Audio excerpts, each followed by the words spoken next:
Gente querida, é um prazer estar direto e ao vivo com você aqui na Vem Ver TV e para tantos ambientes onde haja pessoas reunidas participando agora com a gente nesta hora ao vivo, neste dia de domingo à noite, às 20h09 do Distrito Federal em Brasília. Sei que tem milhares de pessoas nos vendo no Brasil agora, espalhadas pela terra em fusos horários diferentes, um outro tanto imenso. Eu quero, no entanto, que você aproveite essa oportunidade agora, quando a gente só está iniciando. E você, quem sabe, telefona, convida, manda mensagem de texto, ou WhatsApp aos seus amigos e convide como você possa para que eles estejam aqui com a gente agora na vemvtv.com.br. Gente querida, eu quero convidar você a abrir comigo a palavra, o Novo Testamento, uma carta escrita aos Hebreus, assim chamada Carta aos Hebreus. E quero ler com você no capítulo 7, do verso 26 até o capítulo 8, verso 2, que diz assim: com efeito nos convinha um sumo sacerdote, assim como Jesus, santo, inculpável, sem mácula, separado dos pecadores e feito mais alto do que os céus dos céus, que não tem necessidade, como os sumos sacerdotes humanos e terrenos, de oferecer todos os dias sacrifícios e renovação de sacrifícios, primeiro por seus próprios pecados e culpas, depois pelos pecados e culpas do povo. Jesus, no entanto, é diferente de tudo isto porque fez uma única vez um sacrifício definitivo e para todo sempre, quando se ofereceu a si mesmo na cruz. Porque a lei do Velho Testamento, lei de Moisés, a Torá, constituiu sumos sacerdotes a homens como eu, como você, sujeitos à fraqueza todo dia. Mas a palavra de Deus, a palavra da promessa, a palavra da misericórdia, a palavra do Evangelho, a palavra da fé, que veio depois da lei, constituiu Jesus, o unigênito, o Filho misterioso de Deus, perfeito para sempre, como único e definitivo sumo sacerdote entre Deus e os homens. Ora, o essencial das coisas que temos dito até aqui é esta: nós possuímos esse sumo sacerdote, temos relação com essa misericórdia divina, que se assentou à destra do trono da majestade no cosmos dos cosmos, como ministro da absolvição, ministro da santificação, do perdão, da inclusão de cada ser humano que crê e que vive em esperança e amor, incluído fica no verdadeiro tabernáculo, na verdadeira morada, erigida, construída, não por mãos humanas, mas por Deus. A morada sou eu, habitada por Ele, e a morada é Ele, na qual eu habitarei. É o que diz esta carta aos Hebreus nessa porção que a gente leu. A pergunta que um texto como esse suscita, pelo menos sempre suscitou a mim, e nem sempre você tem a coragem de falar com as pessoas o que você tem pensado, a respeito do que você lê na Escritura, porque é uma quantidade grande de pessoas profundamente frágeis, afetáveis. Quando eu comecei a ler a Escritura, uma das coisas que sempre me grilou profundamente era essa coisa de sacerdote e sumo sacerdote. Para quê? Para quê? Por que eu preciso de um sacerdote? E você? Eu não preciso. Olha em volta, todo homem é igual a mim, não consigo, minha mente não tem a capacidade de eleger um outro ser humano para ser o meu representante diante de Deus. Eu simplesmente não consigo nem conceber a loucura dessa ideia. E para mim sempre foi muito difícil entender a razão pela qual eu, você, qualquer um, precisaria de um sumo sacerdote. De um sumo sacerdote representando, mediando a mim ou a você, a qualquer ser humano, ao mundo inteiro, diante do Criador. Por quê? Para quê? Bom, aparentemente só criaria problemas. Porque o aparecimento desse representante genuíno, desse sumo sacerdote, teria que acontecer numa geografia, num dado momento da história, num certo espaço político geográfico, sob certas circunstâncias. Esse sumo sacerdote ter-se-ia que manifestar aos homens através de uma etnia, de uma nação, de um povo, de uma expressão de DNA, de cultura coletiva. Ou seja, esse sumo sacerdote nasceria sob as jurisdições da separação, da facção, das divisões, da inaceitabilidade para uma quantidade enorme de pessoas diferentes daquele ambiente aonde esse sumo sacerdote viesse a nascer.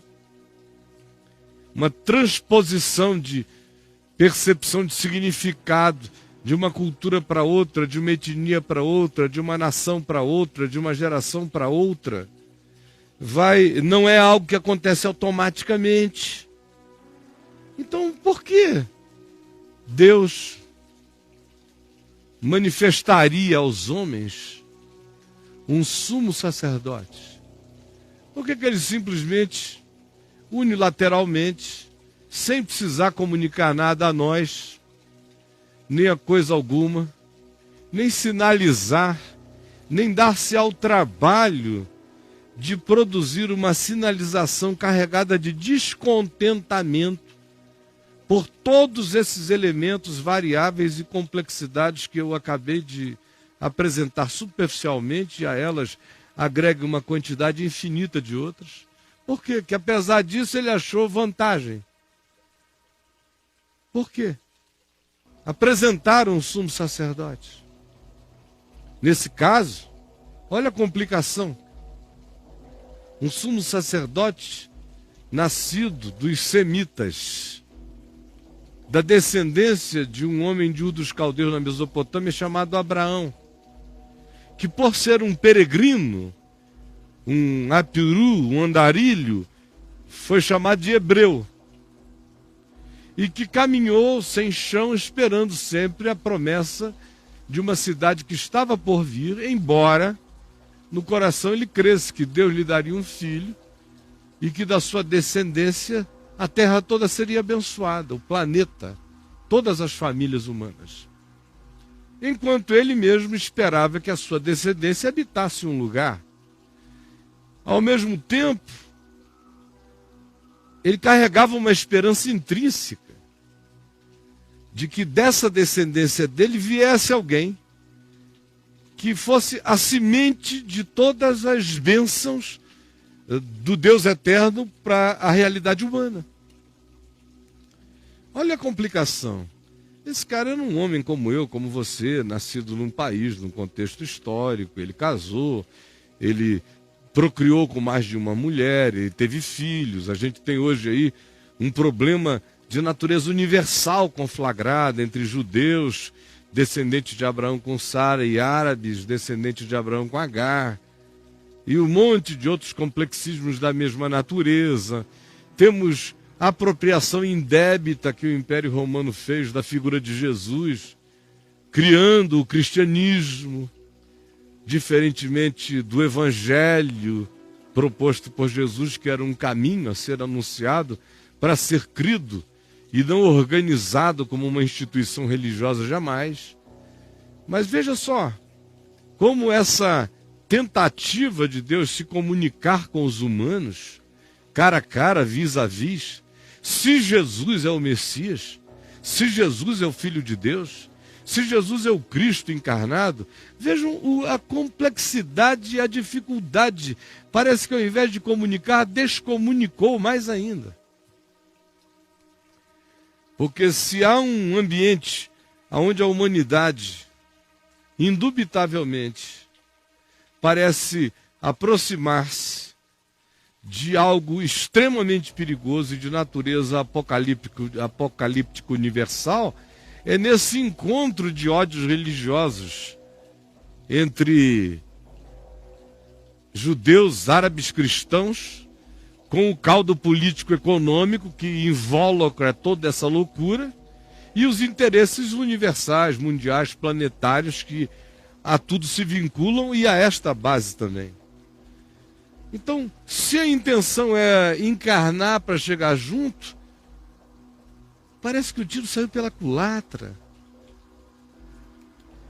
Porque a pergunta do profeta Isaías parece ter sido destinada a ficar sem resposta mesmo para sempre.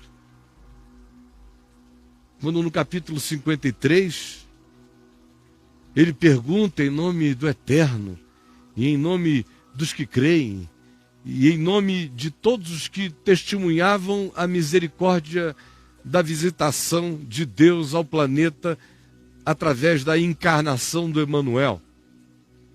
A pergunta qual é? Quem creu em nossa pregação? E a quem foi revelado o braço do Senhor? Porque nós o víamos subindo como um renovo numa terra seca, sem aparência, sem formosura. Olhámo-lo, mas nenhuma beleza havia nele que nos agradasse. Ele era oprimido, rejeitado, abominável entre os homens, um homem de dores, que sabe o que é padecer, e comum de quem os homens escondem o rosto. Todos nós olhamos para ele e dele não fizemos caso. Certamente, todavia, ele levou sobre si as nossas enfermidades, e as nossas dores ele levou sobre si. E nós o reputávamos por aflito, ferido de Deus e oprimido. Mas ele foi traspassado pelas nossas transgressões, ele foi moído pelas nossas iniquidades. O castigo que nos traz a paz estava sobre ele, e pelas suas pisaduras nós fomos sarados. Eu criei. E o mundo ficou claro e se encheu de luz, sol, graça e justiça. Alguns creram. Paulo diz, escrevendo em Romanos 9, 10, parece que essa é uma promessa que falhou. Ele diz não, porque eu criei. Se falhou no resto da terra, não falhou em mim, eu criei. Eu me uno a ele, digo, se falhou para a maioria da humanidade, não entendeu nada até hoje, eu todavia, graças a Deus, criei. Que Deus estava em Cristo reconciliando consigo o mundo e que me convinha ter um sumo sacerdote como esse. Me convinha. Santo, puro, inculpável, irrepreensível, separado da loucura e da insanidade humana pela sua sanidade absoluta. todavia misericordioso, e que foi ele mesmo tentado em todas as coisas à nossa semelhança, mas sem pecado, por isso pode compadecer-se das minhas e das suas fraquezas. Mas a pergunta continua, mas por quê? Para quê? Ele não podia só ter feito isso e não ter dito nada para os humanos? Paulo diz, em 2 Coríntios, no capítulo 3, que Deus estava em Cristo, reconciliando consigo o mundo, não imputando aos homens as suas transgressões. Mas por que a simbolização da cruz? Por que a encarnação? Por que Jesus, o sumo sacerdote apontado, indicado? Por que Deus precisa de um sumo sacerdote se Deus não tem religião?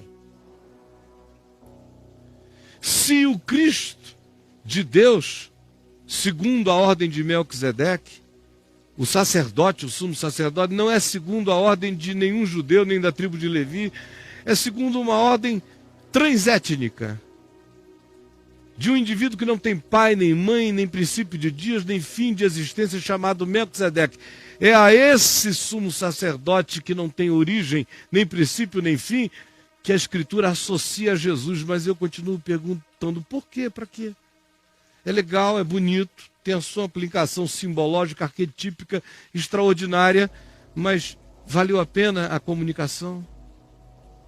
Quando a gente considera toda essa descomunicação histórica, quando a gente considera o equívoco das percepções acerca de Jesus, quando a gente vê que os judeus o rejeitaram, os cristãos o deformaram e os islâmicos o odiaram porque o veem como o Cristo deformado dos cristãos ou o Cristo de supremacias ou o Deus de supremacias afirmadas em Abraão, Abraão vinculado a Sara apenas. Valeu a pena? Vale a pena numa época como essa, em que a Europa está toda botando abaixo seus sinos, derrubando suas torres, transformando catedrais em boates, ou em lugares de esporte, ou em casas, em mansões, ou repartições diversas, ou empresas? Para que um sumo sacerdote?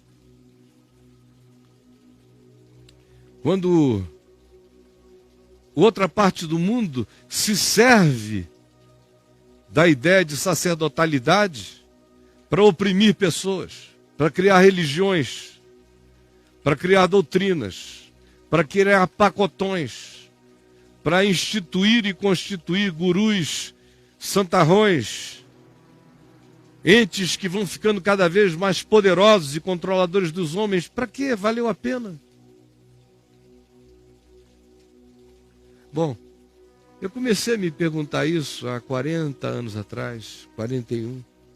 Era um dos meus conflitos juvenis na fé. Para quê? Eu me sinto encantado, eu pensava. Me toca. Como diz Carl Jung, não existe nenhuma simbologia mais penetrante, nenhuma arquetipia universalmente mais perfurante do que a cruz. Sim, mas isso sou eu, é minha percepção e a maioria da humanidade.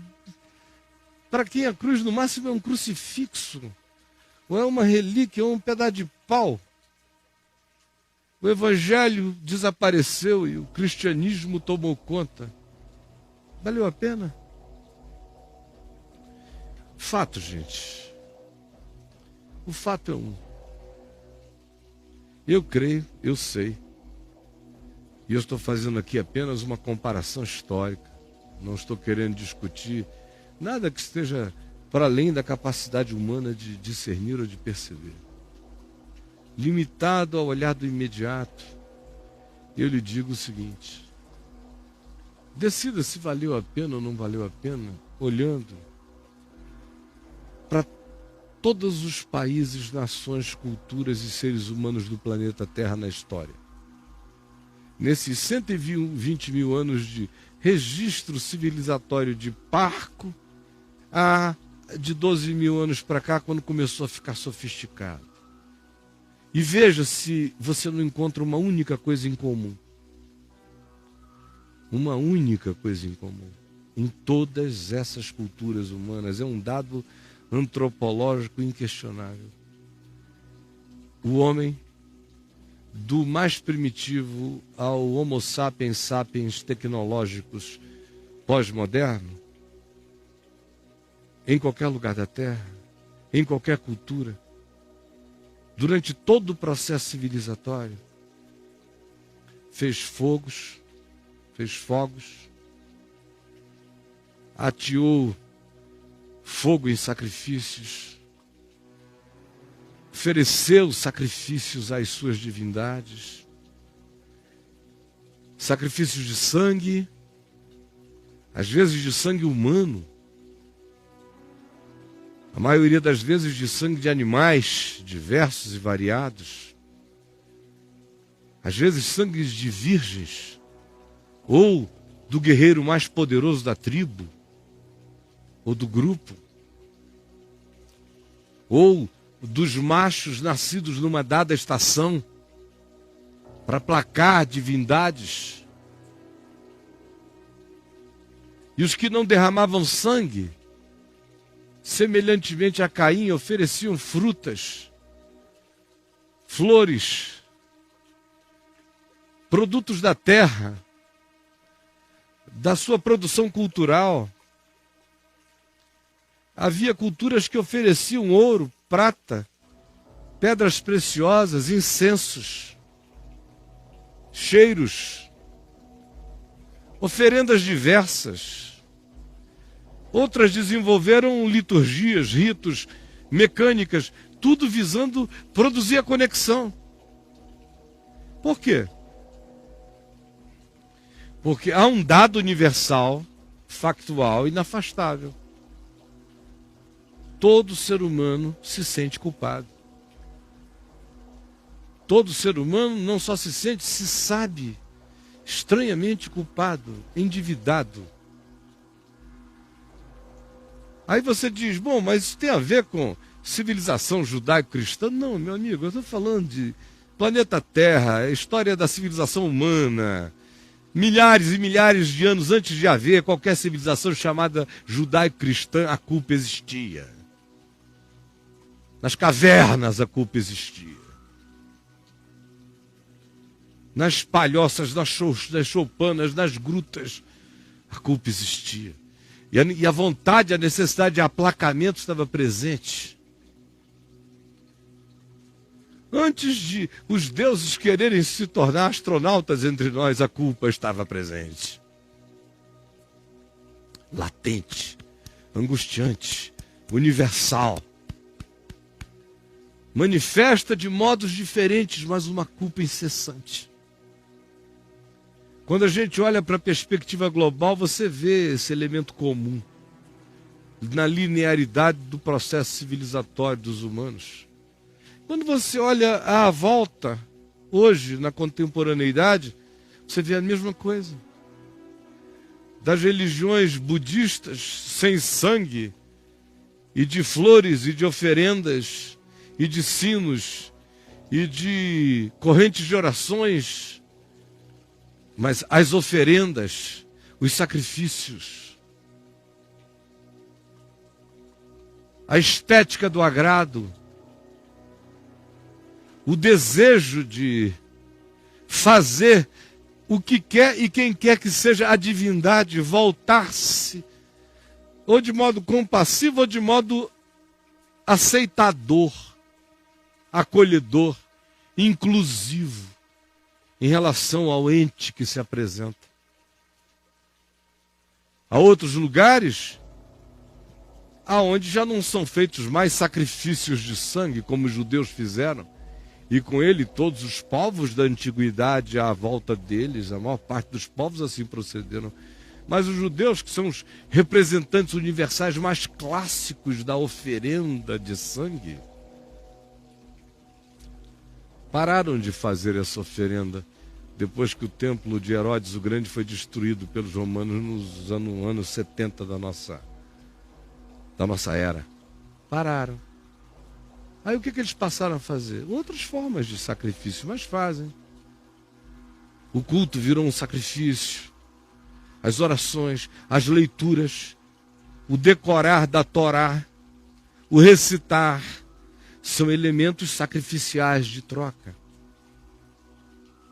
Protestantismo, que diz que crê que Deus estava em Cristo reconciliando consigo o mundo. Sim, mas nem tanto. Prova disso é que na maior parte do mundo o culto cristão é chamado de serviço. Serviço, sacrifício, sacro ofício. É o ofício sacro, sacerdotal, sagrado, mostrando que essa coisa continua viva. E uma pessoa que deixa de ir a um lugar onde isso é praticado, com cânticos, com hinos, onde esse sacrifício desensanguentado na prática e ensanguentado no discurso é praticado, pessoas que não vão a lugares assim se sentem endividadas e culpadas, o que mostra que o culto serve como elemento sacrificial de aplacamento dessa culpa latente, até entre os que acham que têm consciência patente do significado de que o Cordeiro de Deus é Jesus e que ele tira o pecado do mundo. Ora, é para todo lado. O lado secularizado do ocidente da terra vai a terapeutas de linhas diversas. Alguns vão para fazer uma transferência psicológica para a herança, para a cultura, para o pai, para a mãe, para o avô, ou simplesmente sob o pretexto de aprender, de entender o que foi que houve, para diminuir, para desaplacar o peso da aflição neurótica, culposa que as pessoas carregam. Não importa qual seja a linha terapêutica. Outros fazem isso, tentam lidar com a sua culpa através de muitas outras formas. Aí entram os processos todos de fuga. Fuga diversa. Tem gente que diz, bom, eu não creio em Deus, eu não creio em nada, mas não sabe explicar por que sente uma culpa latente em relação a algo inexplicável, que a pessoa prefere transformar em associação a uma ONG, apoio a uma causa nobre, que ele não sabe nem explicar por que é nobre, nem por que existe conceito de nobreza, se não existe Deus, nenhum absoluto de amor no universo. Então, ele não pode nem explicar, mas ele faz para diminuir. Ele salva o rato, salva o gato, salva o cachorro, salva a baleia, para diminuir algo, para trazer uma expressão que se esconde atrás de discursos de naturezas diversas, mas carrega psicologicamente o elemento latente da necessidade de absolvição. Absolvição. Eu poderia ficar falando dias sobre os processos de transferência dessa culpa e o latejamento dela. Mas por que eu estou dizendo isso? Porque eu levantei uma pergunta. Qual foi a pergunta? Valeu a pena Deus se encarnar, dizer acerca de Jesus o nome do eterno entre os homens? Ele salvará o povo dos seus pecados. É Jesus. Valeu a pena a mensagem da cruz? Loucura para gregos, escândalo para judeus. Valeu a pena o processo histórico de toda essa confusão de uma comunicação que não se explica, nem para os que dizem que creem. Valeu a pena? Ora, para todo aquele que creu na pregação e para todo aquele que entendeu que sacerdote, sumo sacerdote, é uma linguagem, que Deus não tem nenhum santuário em lugar nenhum, que a Nova Jerusalém, que é a arquetipia sublime e suprema da sociedade ressurreta, glorificada, absoluta, dos homens com Deus, não tem um santuário, porque o seu santuário é o todo de Deus, é a imersão na terra. Então é claro que Deus não precisa de um sacerdote, ninguém vai chegar em lugar nenhum eterno e encontrar um oficiante. São linguagens, são simbolizações, são arquetipias, são tentativas relativíssimas de comunicação, de explicitação, geração após geração, de algo que está presente na natureza de todo homem como culpa, como débito, como angústia e, portanto, como uma necessidade essencial de religação.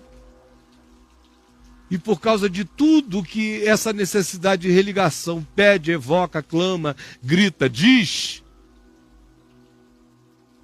é que Deus paga o preço de se fazer compreender para todo aquele que tendo ouvido, ouve.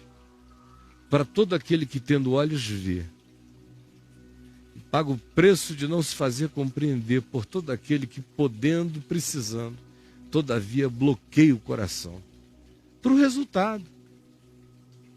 Porque, na realidade, o Evangelho de Jesus não é a evangelização de um sumo sacerdote.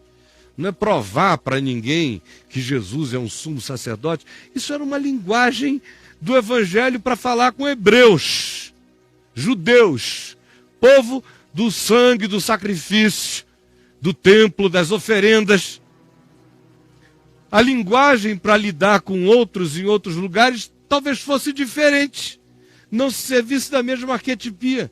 O próprio Jesus, enquanto caminhando entre nós e conversando com romanos, como um centurião, em momento algum falou de sumo sacerdote. Falando com uma mulher cirofenícia, em momento algum falou de sumo sacerdote.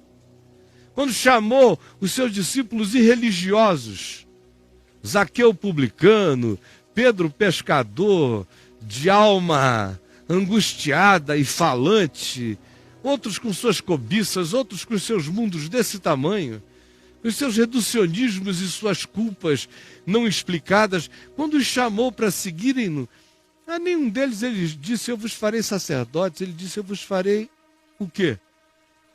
Maiores do que a vida. Eu vos farei pescadores de homem, para quem era pescador. Ele está sempre dizendo: eu vou ajudar e fazer vocês transcenderem. Vocês saírem da angústia aprisionante. Eu vou realizar a transcendência total.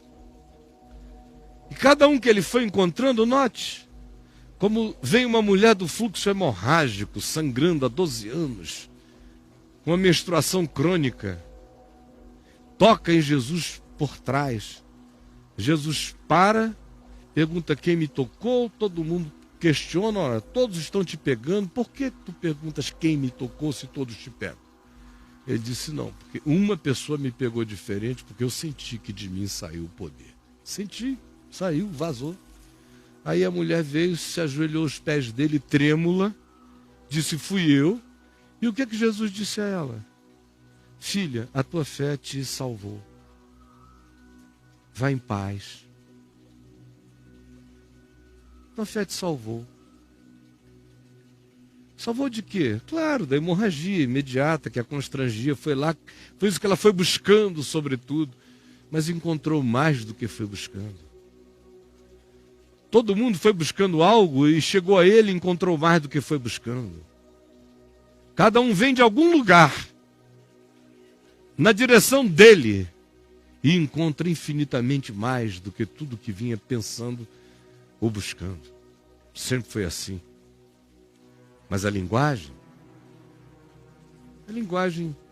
em lugar nenhum da terra eu preciso dizer que alguém precisa de um sumo sacerdote, mas em qualquer lugar da terra eu posso dizer: o teu pecado está perdoado, o meu pecado está perdoado. Eu não preciso falar de sumo sacerdote numa clínica de psicoterapia, mas eu posso dizer: o teu pecado está perdoado. Eu não preciso falar de sumo sacerdote quando eu encontro um homem que somatizou todos os efeitos da culpa, da angústia, do desespero, do estresse, da insegurança, da ansiedade, e adoeceu na pele, nos ossos, e em tantas outras camadas e dimensões da corporalidade, da fisicalidade dele, posso dizer: os teus pecados estão perdoados. Posso dizer para alguém: meu filho, minha filha, ore pelo seu irmão que você vir e que pecou não para a morte, ore para ele e o Senhor lhe perdoará a iniquidade. Por quê? Ora, os afixados na linguagem religiosa, sacerdotal ou judaica diriam: é porque nós temos um sumo sacerdote. Claro, também. Mas para além do sumo sacerdote, eu tenho Deus comigo. Eu tenho Deus conosco. Eu tenho Deus aqui. Antes de eu saber, antes de eu entender, antes de eu crer, sendo eu alienado, pecador, distante, rebelado contra tudo, isso tudo da parte de Deus já tinha sido feito em meu favor. A comunicação me é feita apenas para eu receber a pacificação do benefício que já foi realizado. Todo homem, toda mulher precisam ser informados que eles estão perdoados pela bondade e pela misericórdia de Deus. Porque a presença e a continuidade de um existir culpado apenas acentua a corrupção do ser humano em si mesmo. Quanto mais eu vivo culpado, mais eu me pioro na minha culpa, mais eu desisto do melhor em mim, mais eu abdico de qualquer possibilidade de provar o sublime e a abundância da graça de Deus. Quanto mais culpa, mais distância de Deus, do próximo, de si mesmo. Quanto mais perdão, mais paz em mim,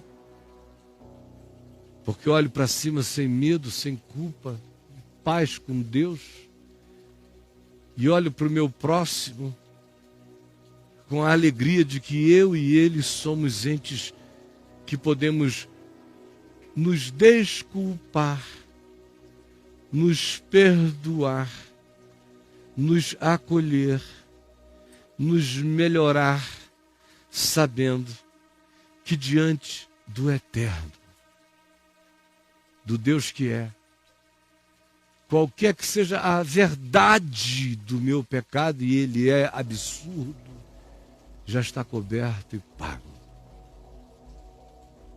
Porque quando eu olho em volta, como eu dizia há meia hora atrás, eu também fico sem nenhuma dúvida acerca da culpa humana e do pecado humano. Quando eu olho para mim, eu fico mais convencido disso do que em qualquer outra hora. Eu sei que eu sou um ente que carrega uma culpa latente, que eu sou filho de uma geração que precisa ser perdoada. E não é uma geração horizontal, é a geração dos humanos na Terra,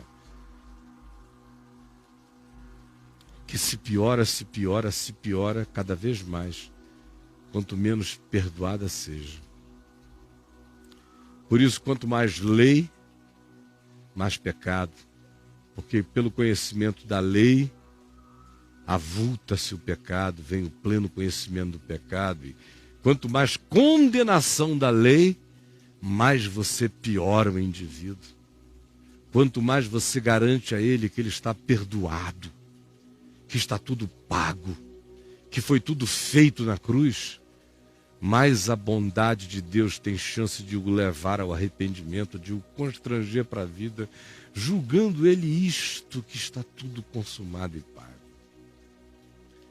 Aí você me pergunta ainda de novo: mas valeu a pena, Caio? Não ficou muito confuso? O que deveria ter sido mensagem de vida se transformou em religião pedrada, E Jesus se transformou no chefe do cristianismo. Queridos, não foi isso que Simeão disse a Maria quando ele nasceu, pequenininho? Simeão disse a Maria: este menino, porque nasce entre os humanos, nasce no chão de uma geografia política, étnica, cultural, religiosa, porque ele é distinto e diferente de tudo e de todos, porque ele é o único ser não culpado de toda essa criação de entes conscientes no planeta. Ele se encarnou conosco, se fez um conosco e provou, viveu e expandiu aos limites do absoluto a consciência de amor, de tal modo que a gente olha para Jesus e nele a gente vê o lado divino do homem, o lado humano de Deus. A gente olha para Jesus e vê a vocação divina do homem e a gente vê a paixão humana de Deus. Simeão disse a Maria: este menino, Maria, por causa do que o cerca e por causa de quem ele é, está destinado para ser objeto de contradição. Contradição. Dirão coisas distintas e diferentes dele. Contradição. Jesus não se encarnou em momento algum com a esperança da universalização da sua compreensão. A unilateralidade da decisão de se encarnar e de viver como Deus entre os homens transcendia a perspectiva de mercado, de aprovação e de compreensão majoritária. Ele sabia que vinha para o que era seu e os seus não receberiam. Ele sabia que o perdão dos pecados aconteceria, mas a maioria não creria na pregação e continuaria ou a viver culpada, ou angustiada, ou neurótica, ou desesperada, ou com medo da morte, ou aflita, ou fazendo sacrifícios, ou oferecendo barganhas eterna e perpetuamente, inquietas, endividadas, porque não creem na pregação, não creem no braço revelado de Deus, não creem que Ele mesmo levou sobre si as nossas iniquidades e as iniquidades de nós todos. Que ele foi oprimido e humilhado, mas não abriu a sua boca, e como cordeiro mudo foi levado ao matadouro, porque ao Senhor agradou moê-lo, fazendo-o enfermar, porque ele deu a sua vida como oferta na história, como comunicação do que já estava feito desde antes da criação de qualquer coisa, como expressão, como verbalização, como anúncio, como boa nova, como grito, como encarnação da fala eterna de Deus. E bem-aventurado é aquele que não encontrar neste amor motivo de tropeço. Bem-aventurado é aquele que não transformar essa graça na pequenez de uma religião minimizante e de nenhuma delas. Bem-aventurado é aquele que apenas se abrir e disser: no princípio era o Verbo, e o Verbo estava com Deus, e o Verbo estava com Deus, e o Verbo era Deus. E ele, todavia, habitou entre nós, cheio de graça e de verdade, e nós vimos a sua glória, glória como do unigênito do Pai. A linguagem do sacerdote, ou não, usada aqui em Hebreus, não é absoluta em lugar nenhum. O que é absoluto é um fato só: os seus pecados estão perdoados. Filho, filha, os teus pecados estão perdoados. Os meus pecados estão perdoados. Porque fiel é a palavra e digna de toda aceitação, que Cristo Jesus veio ao mundo morrer pelos pecadores, dos quais eu sou o principal. Quando essa convicção entra em mim, de que eu estou perdoado, começa a surgir o desabrochar do meu melhoramento humano, em todos os níveis.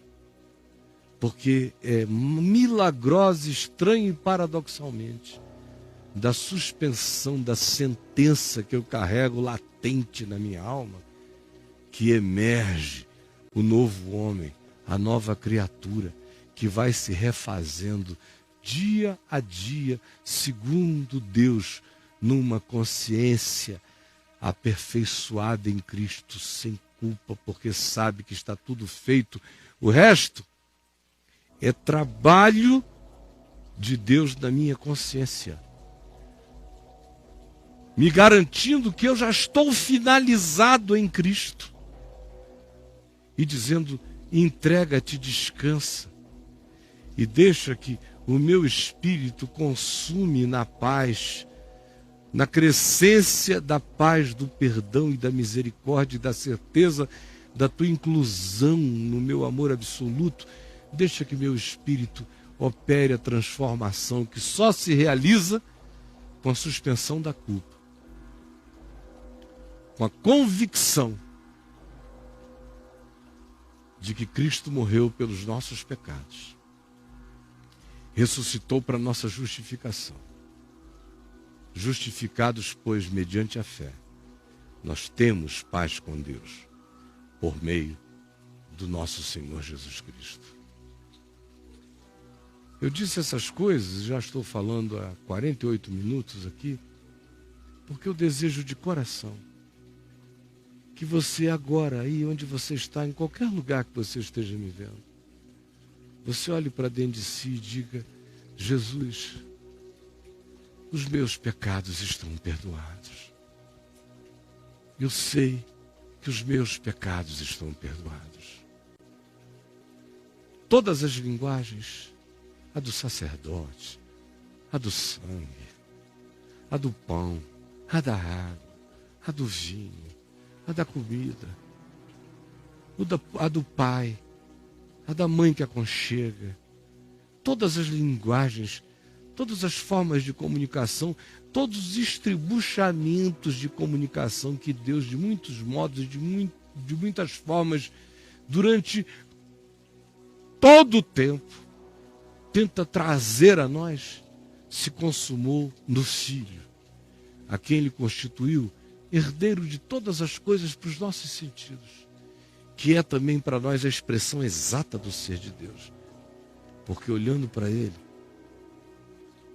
eu sei qual é a vocação humana, o que eu fui feito para ser, e como nele eu já estou acabado, terminado e concluído e aperfeiçoado, para que pacificadamente, hoje, sem culpa, eu me entregue e comece um processo de uma nova inclinação dentro de mim, escolhendo o melhor, o que é bom e o que é bom, dando razão a Deus, concordando com Ele, submetendo-me a Ele e me deixando transformar na transformação que já está feita, mas que só acontece quando eu, crendo, descanso, acolho, paro de brigar, sei que está tudo resolvido.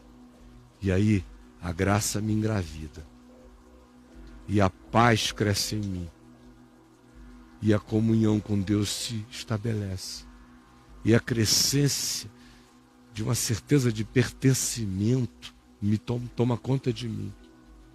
E quanto mais eu ando despreocupado de qualquer culpa, mais chance eu tenho de caminhar sem tropeço. Valeu a pena? Ora, todo aquele que ouve essa notícia e que nela crê diz: valeu a pena para mim.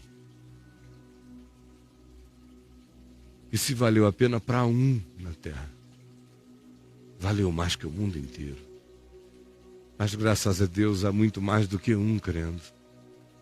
Há alguns que creram. E se a maioria não creu, que posso eu dizer? Eu, todavia, por tua misericórdia tenho crido. Eu tenho crido, por isso é que tenho falado. E convido você a confessar com a sua boca que Jesus Cristo é o seu Senhor, para a glória de Deus o Pai. Porque se com a tua boca tu confessares a Jesus como Senhor, e no teu coração tu creres que Deus o ressuscitou de entre os mortos, tu és catapultado para a glória eterna na tua consciência. E essa paz que excede a todo entendimento começa a melhorar você todo dia. Essa é a graça simples do Evangelho. Bem-aventurado é aquele que crê, que acolher e que disser: este é o meu caminho. É Jesus, é o Cristo em mim. É o que eu quero. É aquilo por que eu fui feito para ser. É quem eu sei que sou. É o que eu desejo por você. Jesus, sem grito, eu estou aqui, sem estardalhaço, sem nenhuma tentativa de convencer os homens com a minha cara, com os meus olhares, com os meus modos, com coisa nenhuma. Eu só estou falando, me entregando à chatice de uma verbalização a 1 hora, sem fogos, sem efeitos especiais, sem nenhum rito, sem nada, crendo no Espírito Santo, crendo que aonde quer que haja hoje a necessidade de perdão, de graça, de inclusão, de descanso, de pacificação em ti, a boa nova, o Evangelho, a melhor de todas as notícias, acaba de chegar. E sei que ela realiza o bem para o qual ela foi designada por ti. E é isso que está acontecendo agora, com milhares de pessoas. Em nome de Jesus. Amém e amém.